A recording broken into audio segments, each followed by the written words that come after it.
Şimdi 7 Ekim'den bu yana yaşanan İsrail'de Filistin'e karşı yapılan katliamlardan dolayı yani bayağı bir üzüntü içerisindeyiz açıkçası.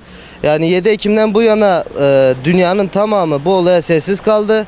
Yani Türkiye tarafından da biz esnaf kardeşlerimiz arasında da herhangi bir ayaklanma göremedim. Yani ondan kaynaklı hem oradaki katledilen çocuklar, kadınlar, ihtiyarlar yani ondan amaçlı hem bir tepki amaçlı hem de o Müslüman kardeşlerimize bir destek amaçlı. Yani bugünkü tüm gelirimizi Yüce Allah'ın izniyle inşallah Filistinli değerli kardeşlerimize bağışlamayı umuyoruz.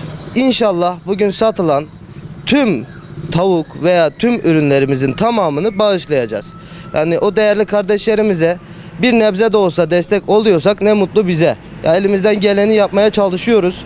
Bundan sonraki süreçte de tüm esnaf kardeşlerimizden lütfen desteklerini esirgememelerini rica ediyorum. Kadınlar, çocuklar katlediliyor. Ya bununla alakalı bizim buradan yapacağımız herhangi bir alternatif yok ama yine bu şekilde de olsa yani küçük bile olsa bir şekilde destek olmamız gerekiyor. Yani sizden ricam budur değerli kardeşlerim. Yani bizler de 6 Şubat'ta depremi yaşadık. Neyin ne olduğunu, o enkazın altında kalmayı, o enkaz görüntüsünü, o savaş görüntüsünü her şeyi burada yaşadık.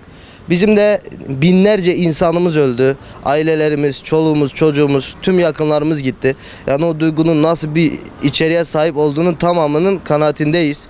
Ama Filistinli kardeşlerimizinki tabii farklı. Her gün, her saniye bomba altındalar. Kadın, çoluk, çocuk hiçbir şey demeden yani tamamen katlediliyorlar. Ya buna bir dur dememiz gerekiyor en azından.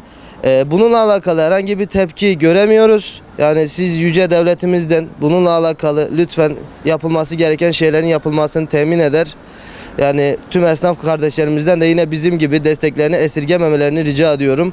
Bununla alakalı dediğim gibi Allah nasip ederse bu pazar tüm gelirimizi Filistinli Müslüman kardeşlerimize bağışlayacağız. Sizlerden de temennimiz bundan sonraki desteklerinizi esirgememeniz olacaktır.